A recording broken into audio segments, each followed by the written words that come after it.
What kind of society would devise a punishment so methodical, so drawn out, that it was not only intended to end a life, but to unmake it slowly, publicly, and agonizingly? In the annals of ancient execution methods, few are as unsettling or infamous as Scaphism, a practice attributed to the Achaemenid Persian Empire, particularly under the reign of Artaxerxes II in the 4th century BC. Known from a vivid account by Plutarch, a Greek biographer and moral philosopher writing in the 1st century CE, Scaphism, also referred to as the boats, was reportedly a Persian method of execution reserved for the gravest offenses. The term Scaphism comes from the Greek scaphe, meaning trough or boat. The victim, according to historical sources, was confined between two shallow wooden vessels, limbs exposed. What followed was a calculated campaign of psychological and physical torment.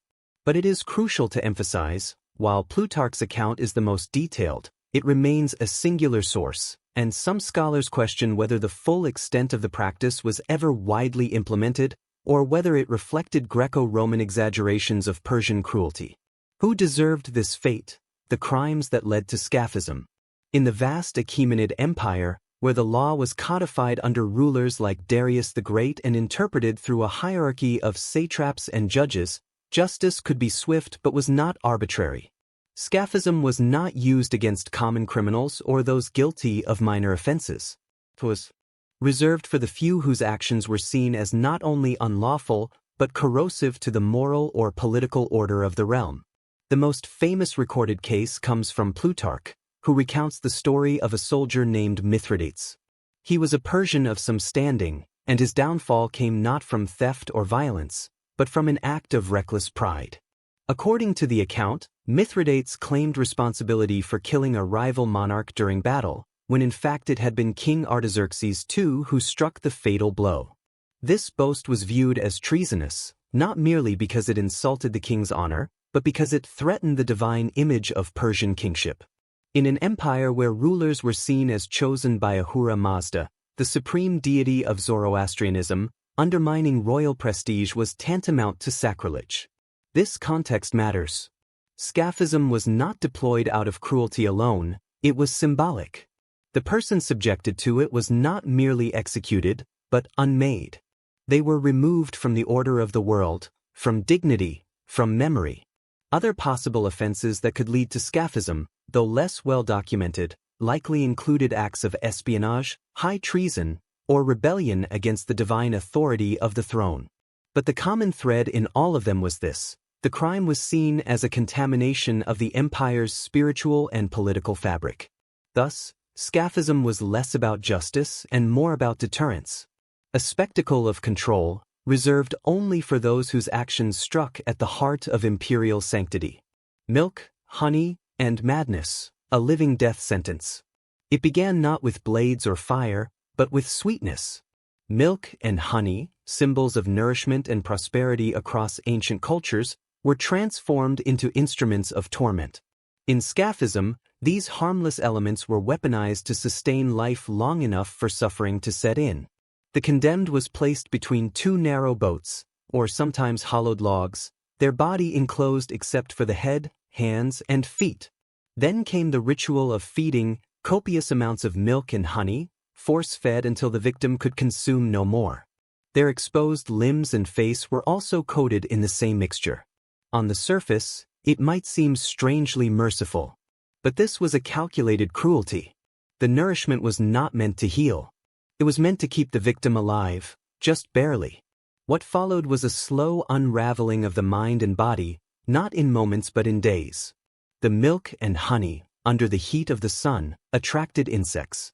The sweetness, once a symbol of paradise in Persian poetry, became an invitation to torment. The internal effects of such overfeeding, combined with dehydration and exposure, created a cycle of suffering that few could endure for long. It is important to understand that the victim's death was not meant to be swift or even guaranteed. This was a punishment engineered to linger. The goal was duration.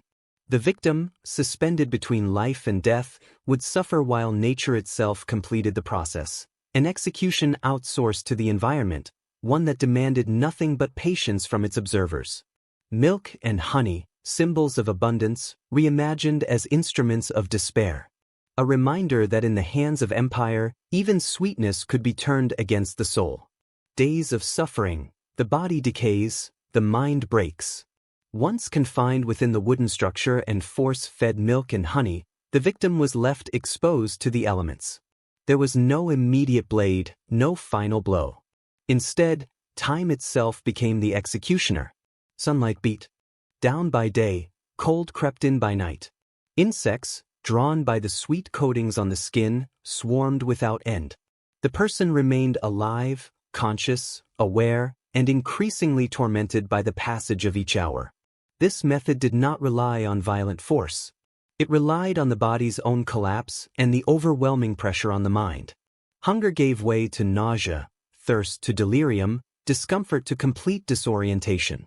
Bound in one position, unable to move, the victim was left to face each sensation in isolation, heat, pain, and the constant presence of crawling life. Over time, clarity slipped away. Hallucinations likely set in. In this environment, the mind could fracture long before the body failed. Plutarch, writing centuries after these events, noted that the man decayed by himself, implying that the punishment was designed to erase a person from the inside out. Although his descriptions may reflect the Greek tendency to portray Persian punishments as cruel and exotic, no modern scholar doubts that Scaphism was intended to be both public and prolonged. Its true power lay in the spectacle, not just of suffering, but of endurance beyond what most could imagine. The punishment could last several days, sometimes more than a week, according to historical accounts. The end was not marked by a singular moment, but by the slow extinguishing of human strength. Whether by dehydration, exposure, or the toll of untreated wounds, the body would eventually surrender. Could anyone survive history's most sadistic punishment? Could anyone, through sheer will or physical endurance, survive Scaphism? The answer, historically speaking, is a near certain no. Unlike other ancient execution methods designed for swift retribution, Scaphism operated with a cruel precision. It offered the illusion of life-sustained, daily feedings, exposure to daylight, even the preservation of basic biological function, but all in service of prolonging misery. The victim's body was not destroyed quickly, and yet rescue was virtually impossible. Abandonment in remote marshes or riverbanks ensured there would be no intervention. Even if someone miraculously escaped their bindings, the state of their physical condition would make recovery almost unthinkable. There are no historical records of any person surviving the full ordeal. Plutarch's account of Mithridates, the Persian soldier condemned for boasting falsely of a royal kill, remains the clearest depiction we have. He reportedly endured the punishment for 17 days before death. Whether that specific duration is precise or not, it reinforces the same truth. Scaphism was a punishment engineered for endurance, not escape. Could a stronger constitution have helped? Possibly in the short term. But with no access to clean water, fresh air, or medical care, and constant exposure to the natural elements, the body would inevitably succumb. Physical strength might delay the outcome, but it could not change it. That no one is recorded to have survived it speaks not only to its effectiveness, but to its intentional design, to leave behind no survivor, only a story. A story meant to echo as a warning through generations, a testimony of what awaited those who defied the empire in the gravest way possible. Scaphism was not merely a punishment, it was the outer edge of state-imposed suffering, where justice merged with cruelty and the body became a battlefield of endurance. In a civilization as advanced as Achaemenid Persia, it reminds us that even the most refined empires harbored darkness at their fringes. These moments reveal not just the reach of imperial power, but the limits of human resilience. Can the severity of a punishment ever truly reflect the weight of a crime? Comment below with your thoughts. As Plutarch detailed, the victim's prolonged torment served as a grim testament to the extremes of ancient retribution.